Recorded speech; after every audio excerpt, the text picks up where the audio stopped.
Innal hamdalillahi nahmaduhu ta'ala wa nasta'inuhu wa nastaghfiruh wa na'udzu billahi min syururi anfusina wa min sayyiati a'malina may yahdihillahu fala mudhillalah wa may yudlil fala hadiyalah. Asyhadu an la ilaha illallah wahdahu la syarikalah wa asyhadu anna Muhammadan abduhu wa rasuluh. Ya ayyuhalladzina amanu taqullaha haqqa tuqatih wa la tamutunna illa wa antum muslimun. Ya ayuhan nasu taqu rabbakumul ladzi khalaqakum min nafsin wahidah wa khalaqa minha zawjaha wa bassa minhuma rijalan katsiran wa nisaa'a wattaqullaha alladzi tasaaluna bihi wal arham innallaha kana 'alaikum raqiba. Ya ayyuhalladzina amanu taqullaha wa qulu qawlan sadida yuslih lakum a'malakum wa yaghfir lakum dhunubakum. Wa may yuti'illaha wa rasulahu faqad faza fawzan 'azima. Amma ba'd. Fa inna astaqal hadithi kitabullah wa khairul hadi nabiyina Muhammadin sallallahu alaihi wasallam wa syarrul umuri muhdatsatuha fa inna kulla muhdatsatin bid'ah wa kulla bid'atin dhalalah wa kulla dhalalatin finnar. Ikhwani fid din rahimani wa rahimakumullah. Alhamdulillah, kita bersyukur kepada Allah Subhanahu wa taala. Pada malam hari ini kita kembali bisa melanjutkan kajian rutin kita dalam mengkaji Al-Qawaidul Muthla fi sifatillahi ta'ala wa asma'ihil husna. Kaidah-kaidah dalam memahami nama-nama dan sifat-sifat Allah Subhanahu wa taala yang ditulis oleh Syekh Muhammad bin Shalih Al-Utsaimin rahimahullahu taala. Sekarang kita di bab yang ketiga dari buku ini. Setelah kita menyelesaikan membahas tentang kaidah dalam nama-nama, kemudian bab kedua kaidah dalam sifat-sifat. Sekarang di bab yang ketiga kaidah umum untuk memahami nama-nama dan sifat-sifat Allah Subhanahu wa taala. Jadi beliau sebutkan dulu kaidah secara khusus untuk nama. Kemudian beliau sebutkan kaidah khusus untuk sifat. Sekarang kaidah umum untuk keduanya. Kaidah umum untuk memahami keduanya. Nama-nama dan sifat-sifat Allah Jalla wa'ala. Sekarang kita di kaidah yang kedua ya. Dari bab yang ketiga ini. Di mana beliau sebutkan kaidah yang pertama.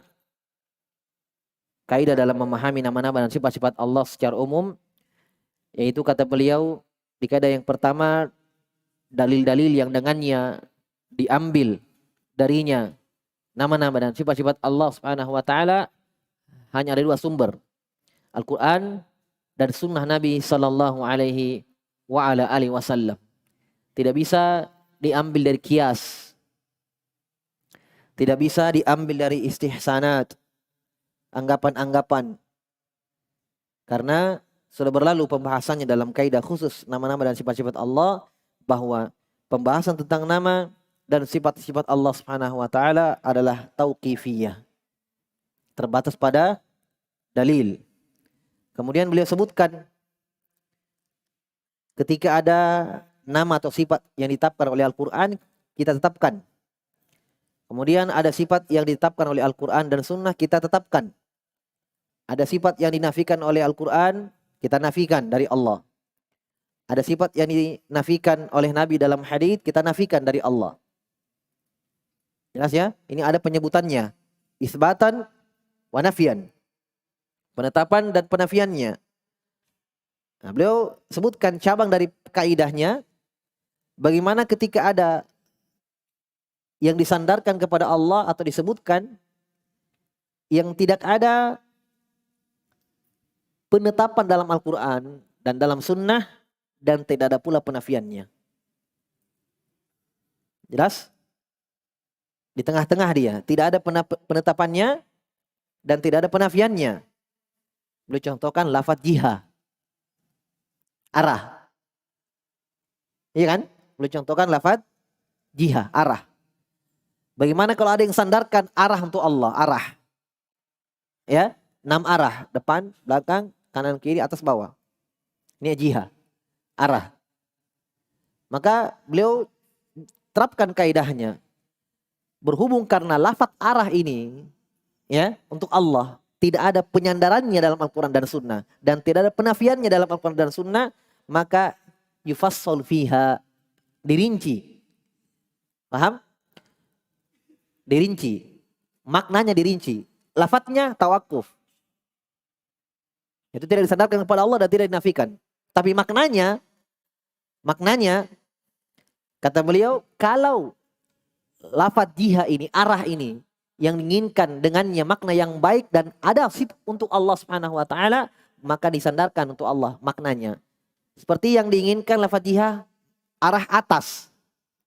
Kalau ini kita tetapkan untuk Allah. Kenapa? Karena ada penetapannya dalam Al-Quran.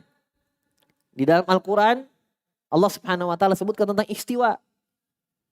7 tempat dalam Al-Quran. Belum lagi ayat-ayat tentang ulu. Ketinggian Allah, aamintum man fis sama. Apakah kalian merasa aman dengan yang dia di atas langit? Ini arah atas. Dan dimaklumi ya, man fis sama 2 maknanya. Aamintum man fis sama, apakah engkau merasa aman dengan yang di atas langit? Sama bermakna langit yang kita fahami. Faham? Kemudian makna yang kedua, fi bermakna ulu. Fi bermakna ala.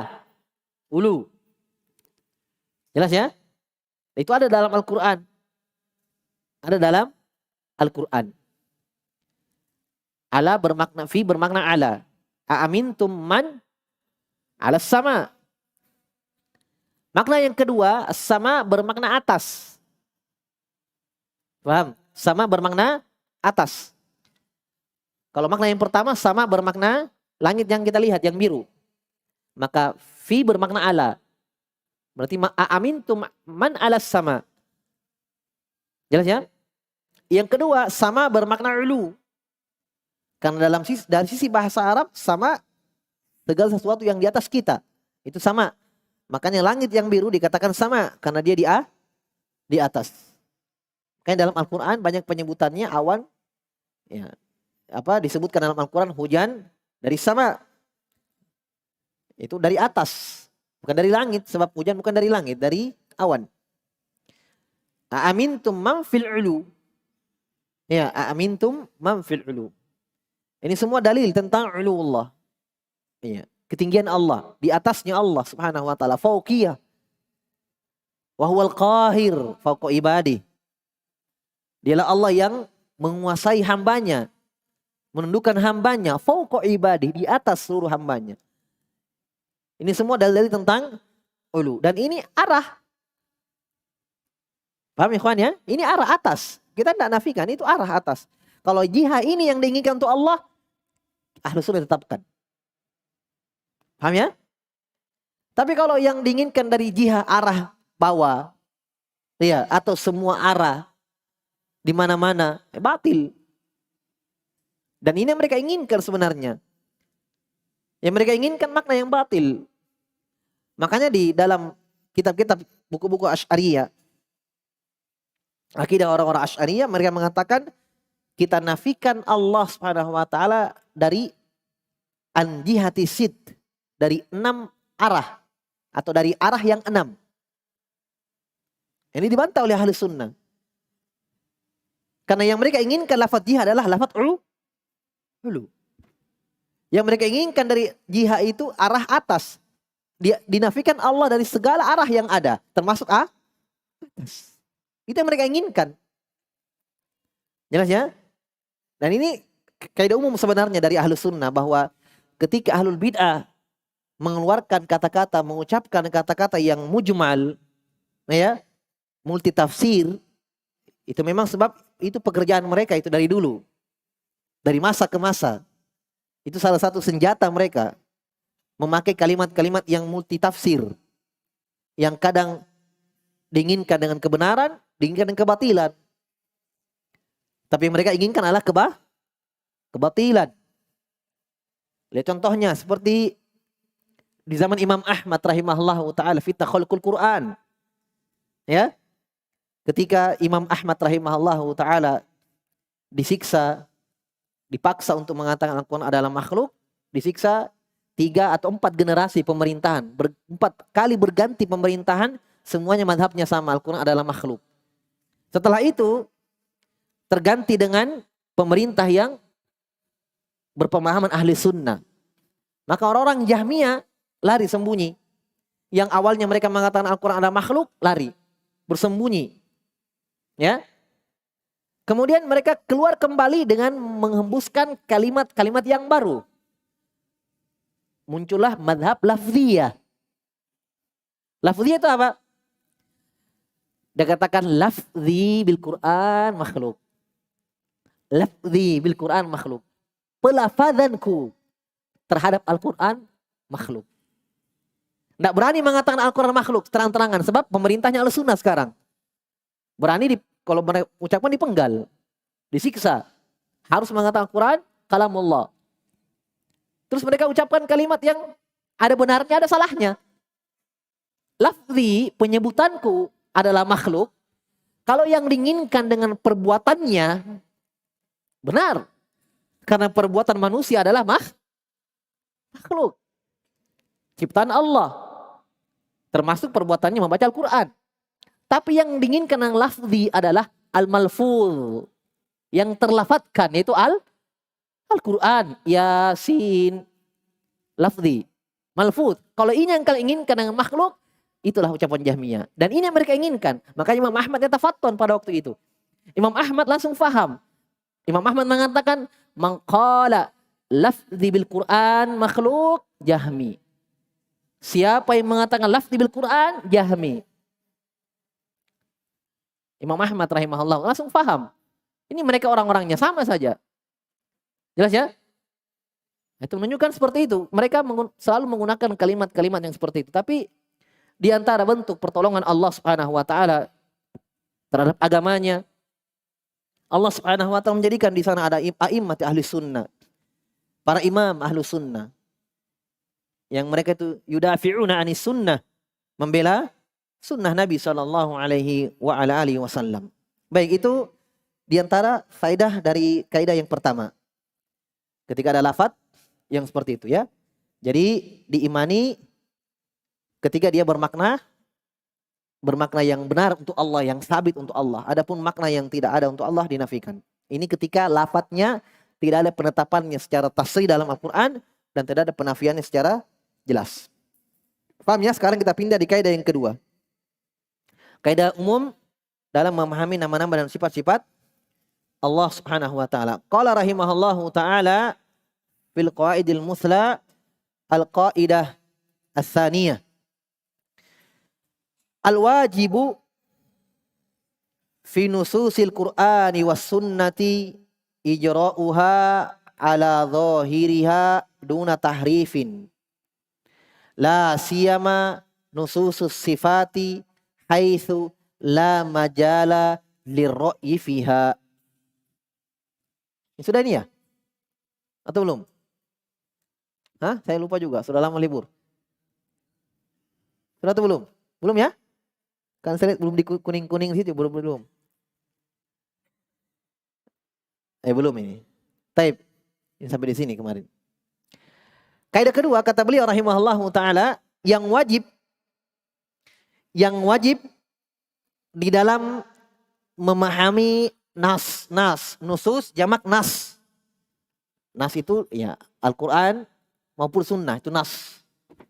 Ya, dalil jelas tegas itu nas. Yang wajib kita fahami terhadap nas-nas Al-Quran dan sunnah tentang ayat-ayat nama-nama dan sifat-sifat Allah adalah ijra'uha. Ijra' artinya yajri. Apa itu yajri? Jalan, iya. Memperjalankan, yaitu membiarkannya. Ijra'uha. Iya, membiarkannya. Ala zahiriha. Di atas zahirnya. Sebelum kita jauh membahas tentang pembahasan ini, kita jelaskan dulu tentang makna zahir. Apa itu zahir? Zahir itu, kata para ulama, ma yatabadaru ila dhihni. Zahir itu adalah apa yang terbetik di pikiran, ya, yang langsung terbetik di pikiran ketika didengarkan ayatnya atau haditsnya, atau dibaca ayatnya atau haditsnya. Apa yang muncul itulah zahir. Paham? Allah berfirman, "Fala taqul lahuma uffin." Jangan kalian mengatakan kepada kedua orang tua kalian. Apa yang terbetik? Zahirnya. Tidak boleh mengatakan kepada kedua orang tua. Membantah Itu zahir namanya. Jadi paham sampai sini? Paham ya? Itu kalau dikatakan zahirnya ayat, zahirnya hadis. Apa yang yatabadar ila dhihni, yang muncul di awal kali dalam fikiran. Jelas ya? Wa idh qala Luqmanu li banihi wa huwa ya'idhuhu ya bunayya la tusyrik billah. Ketika Luqman menasihati anaknya dan mengatakan, "Wahai anakku, janganlah berbuat kesyirikan kepada Allah." Apa zahirnya? Larangan berbuat kesyirikan. Zahir. Lafadznya la tusyrik, janganlah mempersekutukan Allah, berbuat kesyirikan. Dan seterusnya dari zahir ayat. Taib. Kata beliau, membiarkannya ala zahiriha. Sebagaimana datangnya. Ini kaidah landasan penting ini, ikhwan. Kaidah paten, ya, pokok dari pokok-pokok kaidah ahli sunnah dalam memahami nama-nama dan sifat-sifat Allah. Ini yang paling pentingnya di sini. Sebab di sini terjadi peperangan antara ahlu sunnah dan ahlul bid'ah pada memahami zahir. Jelas ya? Pada memahami pada hal-hal tentang zahir ayat. Ya. Makanya kata Syekhul Islam Ibnu Taimiyah, ahlu sunnah ahlu zahir. Kata Syekhul Islam, ahlu sunnah, ahlu zahir. Ahlu sunnah itu ahlu zahir. Tapi bukan sebagaimana zahirnya Ibnu Hazm, ya. Kata beliau, bukan sebagaimana zahirnya Ibnu Hazm. Rahimahullah ta'ala. Semoga Allah merahmati dan mengampuni Ibnu Hazm. Ya, zahiriyah yang ekstrim. Bukan seperti itu. Tapi ahlu sunnah asalnya memang ahlu zahir. Memahami nas Al-Quran sebagaimana yang tersirat dalam konteks ayat atau hadis. Taib. Kata beliau, ijra'uha ala zahiriha duna tahrifin, tanpa memalingkannya. Nah, ini tahrif, perhatikan. Tahrif. Saya sudah berulang kali jelaskan di sini ya tentang tahrif di awal-awal majelis kita. Tentang tahrif. Tahrif bermakna dari kata harrafa yuharrifu tahrifan. Itu mala, mail, ya, amala, yumilu, mailan, condong, miring, itu tahrif. Ya, tahrif secara bahasa. Iya, memalingkan. Ya. Jadi merubah sesuatu, merubah sesuatu. Ya. Dari tempatnya. Jelas ya? Itu tahrif. Harrafa yuharifu tahrifan. Tahrif yang diinginkan di sini adalah yang biasa kita sebut dengan takwil. Paham? Yang biasa kita sebut dengan takwil. Itulah tahrif. Hanya apa bedanya? Saya jelaskan sedikit supaya kita paham. Tahrif adalah pemalingan. Perhatikan, pemalingan ayat-ayat tentang sifat-sifat Allah atau ayat-ayat Allah Subhanahu wa taala dari zahirnya. Paham? Itulah tahrif. Tahrif yang dilakukan oleh ahlul bid'ah itu bermacam-macam. Pertama, ada tahrif yang mereka lakukan dengan merubah harokat. Ini bentuk tahrif namanya. Seperti misalnya ketika mereka menolak sifat kalam. Dalam surah An-Nisa mereka baca wa kallamallahu Musa taklima. Allah berbicara kepada Musa. Di dhamma lafaz jalalahnya ya. Wa kallamallahu Musa taklima. Allah berbicara kepada Nabi Musa dengan sebenar-benar pembicaraan. Mereka ganti wa kallamallaha Musa taklima. Kalau di fathah lafaz jalalahnya Ya, mereka anggap Musa sebagai fa'ilnya. Berarti Nabi Musa berbicara kepada Allah. Ini tahrif. Paham? Memalingkan makna sebagaimana yang mereka inginkan, tapi dengan merubah harokat. Paham ya? Otomatis kalau harokat seperti itu berubah maknanya. Iya. Yang awalnya Allah pelakunya, Allah yang berbicara kepada Nabi Musa, ya. Mereka ganti Allah yang objek, Allah yang diajak bicara. Maknanya berubah. Ini bentuk tahrif. Bentuk tahrif yang kedua dengan mendatangkan kata tambahan. Paham? Contoh, yanzil rabbuna tabaraka wa ta'ala ila sama'i dunya. Dalam hadis sahih, hadisnya mutawatir. Nabi mengatakan Allah Rabb kita turun. Yanzilu rabbuna. Perhatikan kalimatnya, yanzilu rabbuna. Allah Rabb kami turun ila sama'i dunya, di langit dunia. Allah yang turunnya itu zahir. Ya kan? Terdengar haditsnya Allah Rabb kita turun. Zahirnya Allah turun. Zahir ya. Mereka tambah maknanya yanzilu amru rabbina. Yanzilu malaku rabbina. Ini kerjaannya orang-orang Asy'ariyah ini. Turun perintah Rabb kami. Turun malaikat Rabb kami. Jadi yang turun bukan Allah tapi wahyunya, perintahnya. Ada yang mengatakan yang turun itu malaikat Allah. Ini ditambah. Ya ini jelas ini kekurang ajaran terhadap nas. Ya. Dosanya berlipat-lipat ini. Ya, belum lagi dari sisi ya mengotak-atik hadits-hadits Nabi. Ya, dan itu pelanggaran terhadap hak-hak Nabi. Ya kan? Pelanggaran terhadap hak-hak Nabi. Di antara hak kita, hak Nabi SAW atas umatnya adalah tasdiku fima akhbar. Membenarkan apa yang dia khabarkan. Mengimani apa yang datang dari Nabi SAW. Kalau seperti ini, nah dianggap membenarkan. Menambah apa yang Nabi ucapkan. Paham ya? Ini bentuk tahrif. Ada bentuk tahrif yang ketiga, menambah huruf. Ya. Misalnya mereka memalingkan istiwa. Dalam Al-Quran, Ar-Rahmanu alal arsyistawa. Ar-Rahmanu alal arsyistawa. Mereka tambahkan huruf lam. Kalau stawa artinya kan di atas, tinggi. Allah yang Maha Rahman tinggi di atas arsy-Nya. Mereka tambah lam. Istaula. Jadi sebelum alif bengkok yang terakhir, habis waw, antara waw dan alif ada lam, dia tambah. Kalau ayatnya kan istawa, langsung habis waw, alif bengkok. Tapi diantaranya dia tambah lam, jadi bacanya istaula. Istaula artinya menguasai arsy. Keluar lagi dari zahirnya. Zahirnya istiwa. Istiwa artinya apa? Tinggi di atas. Bermakna ulu, tinggi. Itu makna istiwa, itu zahir ayat. Ar-Rahman tinggi di atas arsy-Nya. Zahir ayat. Ya. Tsumma stawa 'alal arsy. Zahir ayat.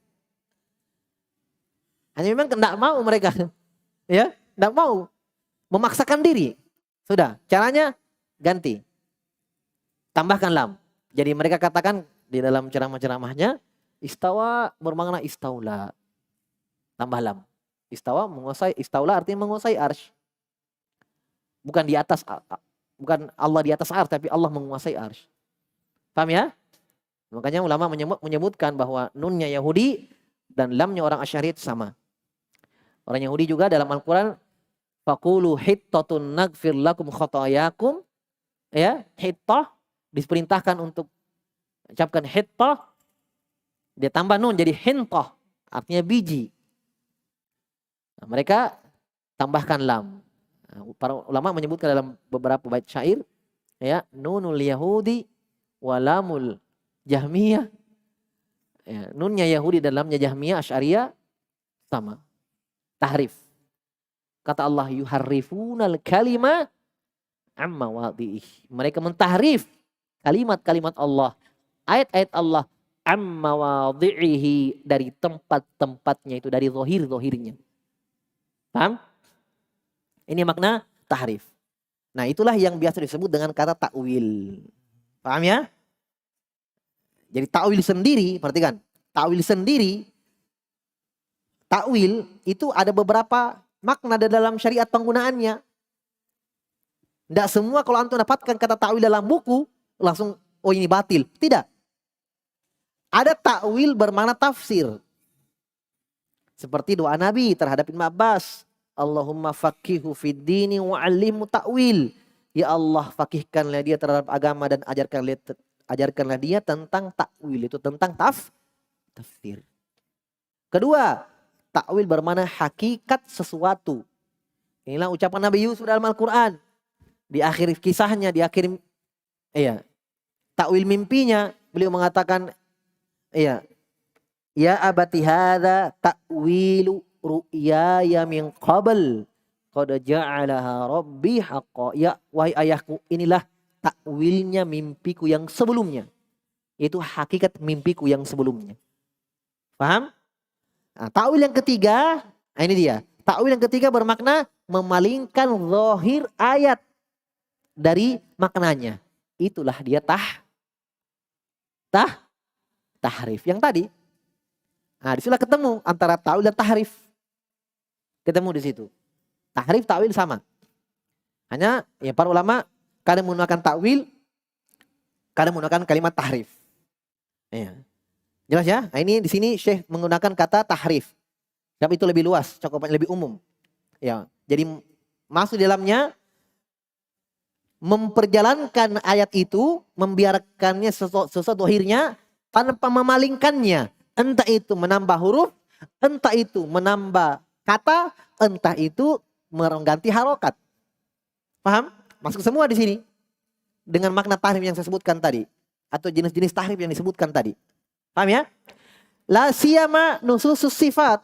Terlebih lagi ayat-ayat tentang sifat-sifat Allah. Ya, haitsu la majala li ra'yi fiha. Di mana tentang sifat-sifat Allah la majala li ra'yi. Tidak ada tempat untuk ra'yi.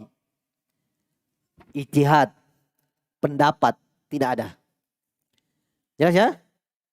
Beda kalau masalah fikih, masalah-masalah ijtihadiyah, ya, ditanya hukumnya, misalnya dia ijtihad, ada ijtihad. Tapi kalau pembahasan tentang nama-nama dan sifat-sifat Allah, tidak bisa ijtihad. Siapapun dia. Nabi SAW mengatakan, la uhsi sa'nan alaik. Ya, anta kama asnaita ala nafsi. Saya tidak bisa membatasi pujian kepadamu. Itu nama-namamu dan sifat-sifatmu saya bisa batasi. Tidak bisa. Dalam hadits yang lain, ketika Nabi meminta, ya, as'aluka bikulli ismin huwa lak. Saya meminta kepadamu ya Allah dengan semua namamu. Di akhir hadits dengan nama-nama yang ista'sarta fi ilmil ghaibi indak. Saya minta dengan semua nama-namamu ya Allah yang kau ajarkan makhlukmu kepada terhadapnya dan nama-nama yang engkau sembunyikan nama-nama itu pada ilmu ghaibmu. Nabi juga tidak bisa batasi nama-nama Allah. Ada yang Allah tidak ajarkan, Nabi akui itu. Jelas ya? Sebab memang tidak bisa kita tambah-tambah sendiri, berijtihad di dalamnya. Tidak ada tempat untuk ra'i. Jelas ya? Pendapat. Qala rahimahullah wa dalilu dzalik, dalilnya akan hal itu tentang wajibnya membiarkan ayat-ayat tentang sifat-sifat Allah tanpa mengotak-atiknya, tanpa memalingkan maknanya, membiarkannya secara zahirnya. Dalilnya mana? Dalilnya secara sama itu Al-Quran dan Sunnah, dan secara akal. Wa amma sam'u, dalam Al-Quran faqauluhu ta'ala. Ini Ahlus Sunnah berbicara tentang dengan dalil. Kata Allah, nazala bihi ruhul amin ala qalbika litakuna minal mundirin bilisanin arabiyyin mubin. Kata Allah Subhanahu wa taala, Al-Qur'an ini turun dengannya Ruhul Amin. Ruh yang terpercaya, Jibril. Ala qalbik, di atas hatimu. Dalam hatimu ya wahai Muhammad. Litakuna minal mundirin, agar engkau menjadi orang yang memberikan peringatan terhadap Al-Qur'an. Bilisanin Arabiyyin mubin, dengan bahasa Arab yang jelas. Ini diantara makna lisan. Lisan bukan cuma bermakna lidah ya. Dalam Al-Quran lisan banyak maknanya. Kadang bermakna lidah. Seperti la tuharrik lisanaka lita'jala bih. Jangan engkau gerakkan lisanmu wahai Muhammad. Lisan bermakna apa? Hah? Lidah. Jangan kau gerakkan lisanmu terburu-buru. Ini lisan bermakna lidah. Kadang lisan bermakna lugha. Nah, ini seperti ini. Lisan bermakna lugha, bahasa. Seperti dalam Al-Quran di awal surah Ibrahim, wa ma arsalna mir rasulin illa bilisani qaumi. Kami tidak mengutus seorang rasul kecuali dengan lisan kaumnya. Maknanya apa? Bahasa kaumnya. Nah, sama di sini. Bilisanin Arabiyyin mubin, dengan lisan Arab yang jelas, itu bahasa. Al-Quran bilisanin Arabiyyin mubin, dengan lughah Arabiyyin mubin, dengan bahasa Arab yang jelas. Taib, sebentar sisi pendalilannya sebentar. Boleh sebutkan ayatnya, baru boleh sebutkan sisi pendalilannya. Wa qalu, ayat yang kedua.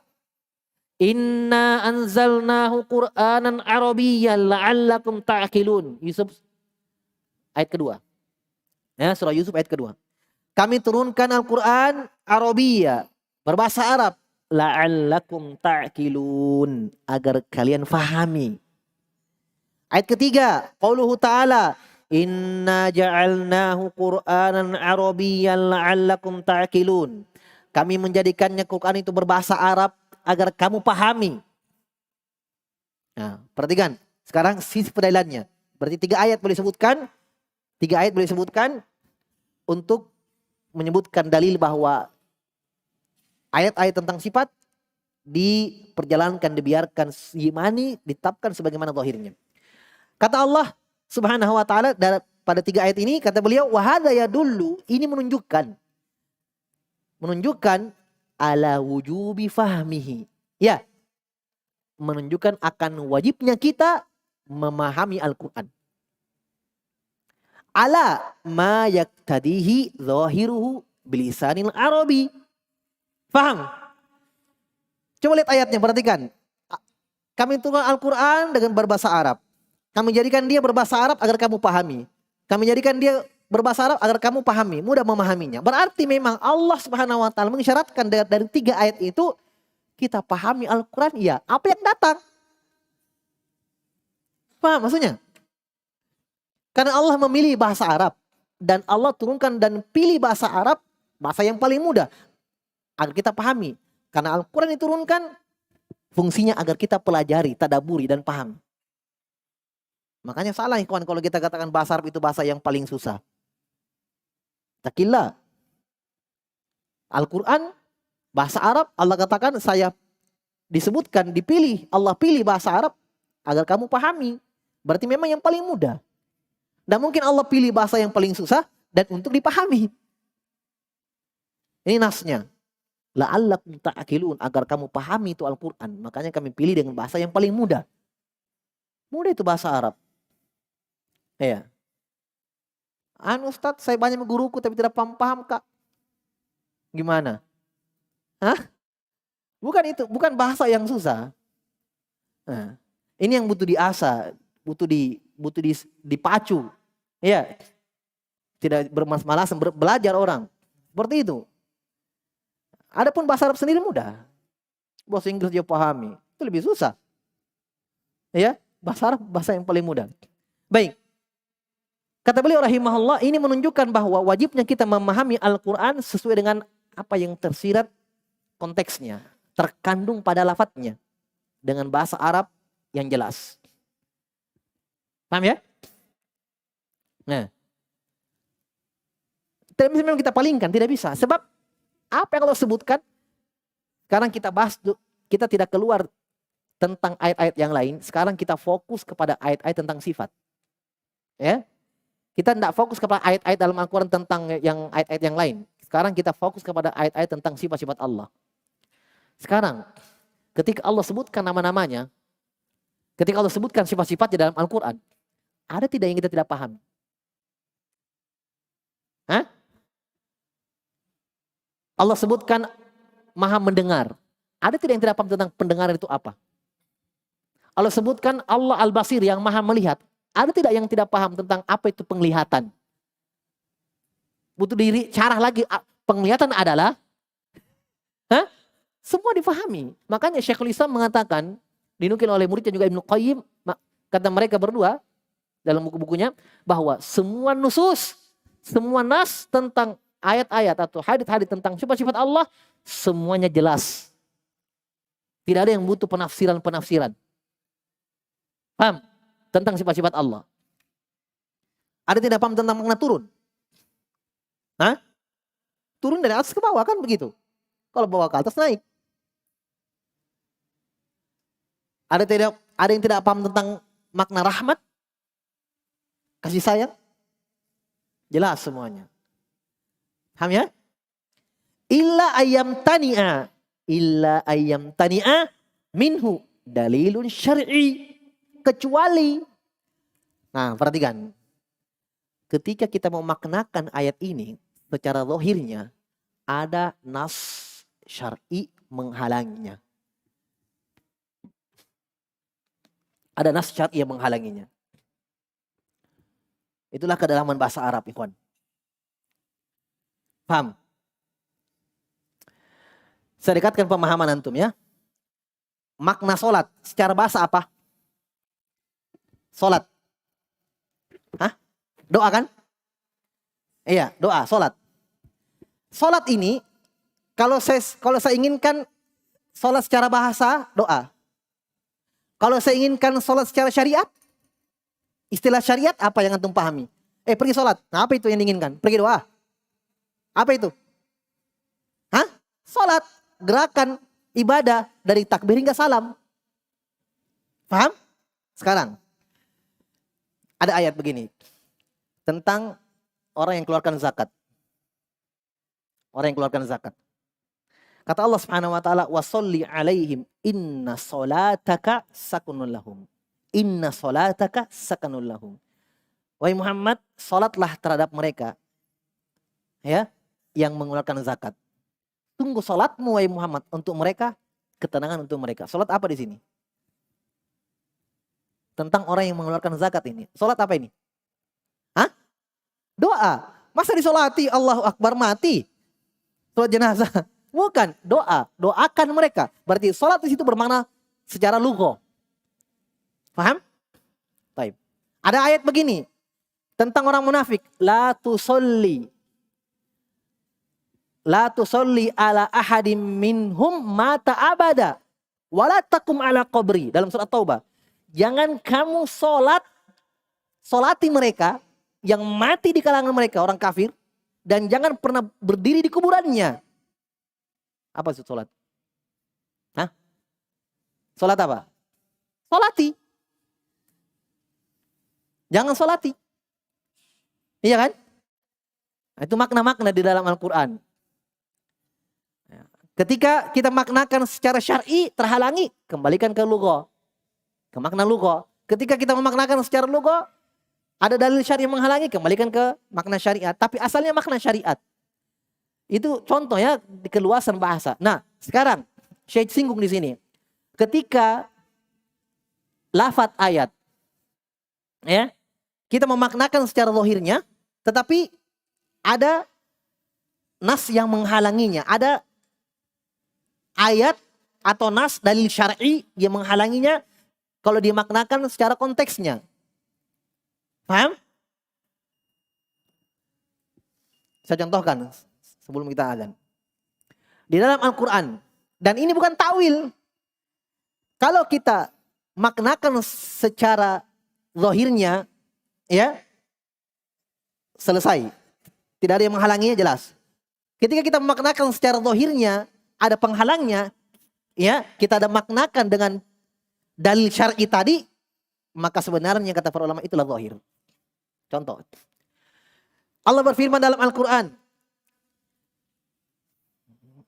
tajri wa hamalnahum ala dzati alwahi wa dusur tajri bi ayunina jazaa'al liman kana kufir. Sesengaja bawa ayat ini karena ini yang kadang dijadikan syubhat oleh orang Asy'ariyah yang menuduh Ahlus Sunnah bahwa kalian juga mentakwil. Apa kata Allah? Kami bawa mereka di atas kayu-kayu yang tersusun dengan paku. Wa hamalnahum ala dzati alwah wa dusur. Alwah kayu, dusur itu paku. Maksudnya apa ini? Perahu. Tentang Nabi Nuh ini. Kata Allah, kami bawa mereka ke atas susunan kayu dengan paku. Itu perahu. Tajri bi ayunina. Yang perahu itu jalan dengan mata kami. Jelas? Perahu itu jalan dengan mata kami. Tajri bi ayunina jaza liman kana kufir. Kami siksa yang tidak naik tenggelam, itu balasan bagi orang-orang yang kafir. Baik.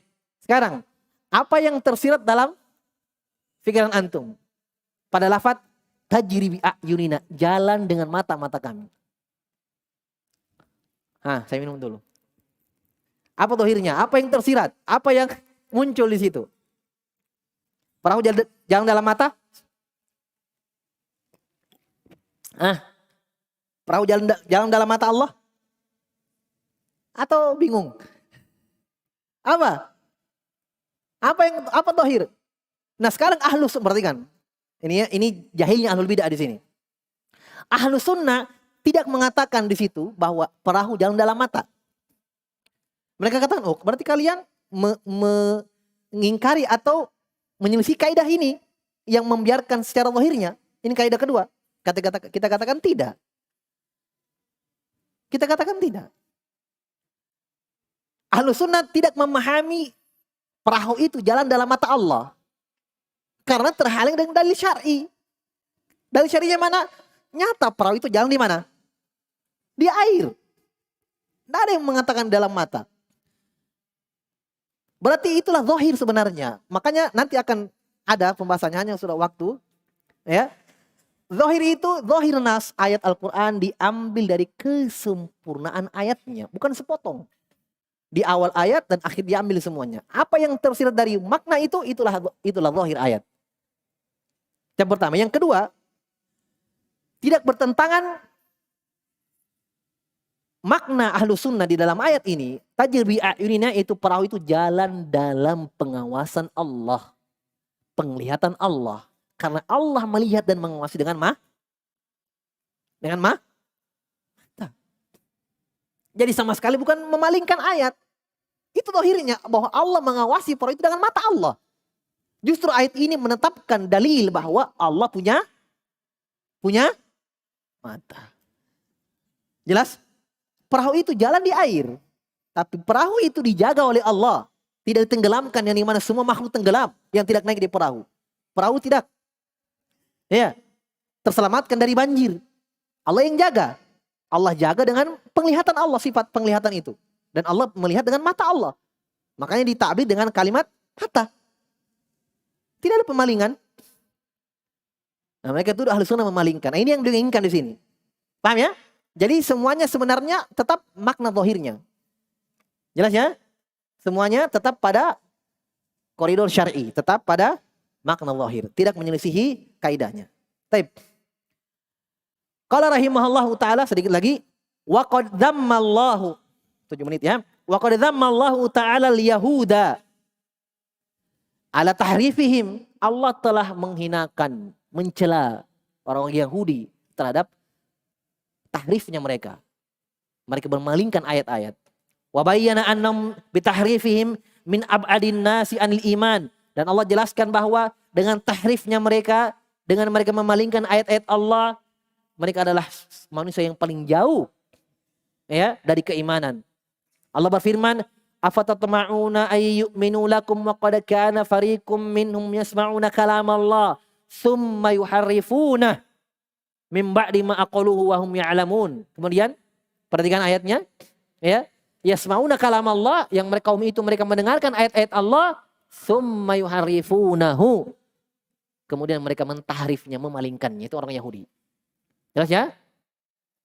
Wa qala ta'ala, Allah berfirman, ini ayat celaan ya, ayat celaan ini ayat. Minal ladzina hadu, orang Yahudi, yuharrifunal kalima amma wadihi, orang-orang Yahudi, yuharrifunal kalima, mentahrif ayat-ayat dari tempat-tempatnya, an mawadihi an dhawahirihi, dari zahirnya. Ya, Wa yaquluna sami'na wa asoina, dan mereka mengatakan kami dengarkan dan kami langgar. Kami dengarkan dan kami langgar. Adapun orang beriman sami'na wa ata'na. Mereka sami'na wa asoina. Itu dari ayat Al-Quran. Masih banyak ayat-ayatnya tapi beliau cukup menyebutkan 3. Ya. Secara akal. Dalil secara akal bahwa wajibnya kita mengimani Al-Quran secara zahir. Fali annal mutakallima bihadhihi nusus a'lam bimuradih min ghairi. Masya Allah. Secara akal. Yang berbicara dengan Al-Quran. Siapa? Hah? Yang berbicara dengan Al-Quran. Siapa itu? Yang mengucapkan Al-Quran pertama kali. Allah. Al-Mutakallim Allah. Ya. Dialah yang paling tahu. A'lam. Iya. A'lamu bimuradih. Yang paling tahu tentang apa yang dia inginkan. Min ghairi. Dari selain Allah. Ya kan? Allah yang paling tahu tentang apa yang Allah ucapkan. Wa qad khatabana bilisanil arabiyil mubin, dan Allah mengkhitab kita, mengajak bicara kita, ya. Allah berbicara dengan Al-Qur'an, mengkhitab hamba-hambanya dengan bahasa Arab yang jelas. Dan Allah memerintahkan kita hamba-hambanya untuk mengimani apa yang Allah ucapkan, untuk memahami apa yang Allah ucapkan. Iya kan? Berarti Allah menginginkan apa yang kita pahami itulah yang Allah ucapkan. Di sini juga ada isyarat, ada disebutkan oleh para sisi pendalilannya, karena kan Allah mengisyaratkan, ya, harusnya kita mempelajari tafsir Al-Quran. Nggak boleh kita jahil terhadap ilmu tentang tafsir Al-Quran. Bahasa Arab. Kembali kepada bahasa Arab. Ya. Ini kalau tafsir secara umum ya. Ya, adapun tentang nama-nama dan sifat-sifat Allah Subhanahu wa taala itu tidak tentang maknanya tidak butuh mempelajarinya, cukup mendengarkan ayatnya sudah paham. Dohirnya jelas. Ayat-ayat tentang sifat. Paham ya? Adapun mungkin ayat-ayat yang lain iya butuh belajar. Sebab para sahabat saja sebagian tidak tahu kan tentang ayat. Iya. Misalnya ketika Allah berfirman wa faqihata wa abba. Ketika Allah tumbuhkan tumbuhan, Allah berfirman wa faqihata wa abba mata'an lakum wa li'an'amikum. Kami tumbuhkan dari air itu, ya, faqihah, buah-buahan, dan abba. Sahabat ada yang tahu abba, ada yang tidak. Mereka bertanya kepada Umar, apa itu abba? Coba, sahabat tidak tahu abba. Kalau faqihah jelas. Abba, Umar mengatakan abba, rumput-rumput. Berarti ya kalau selain tentang sifat-sifat Allah, iya mungkin ada yang tidak paham, belajar kepada yang paham. Tapi khusus kata para ulama tentang sifat-sifat Allah dan lafaz-lafaz tentang nama-nama Allah, sifat-sifatnya semuanya jelas. Paham ini maksudnya ya? Nah, taib. Fawajaba qabuluhu ala zahirihi, maka wajib mengimaninya secara zahirnya. Wa illa lakhtalafatil ara'u wa tafarraqatil ummah. Kalau tidak, ya, kalau kita tidak seperti ini metode kita beriman dengan Al-Quran, yaitu kita tidak mengimani secara zahirnya, macam-macam penafsiran, ya, terserah pendapatnya manusia. Kata beliau rahimahullah, lakhtalafatil ara', akan berbeda-bedalah pendapat, wa tafarraqatil ummah, dan akan terpecahlah umat. Kalau memang semuanya ada majal liro'i, masing-masing mengeluarkan pendapatnya berbeda. Jelas ya?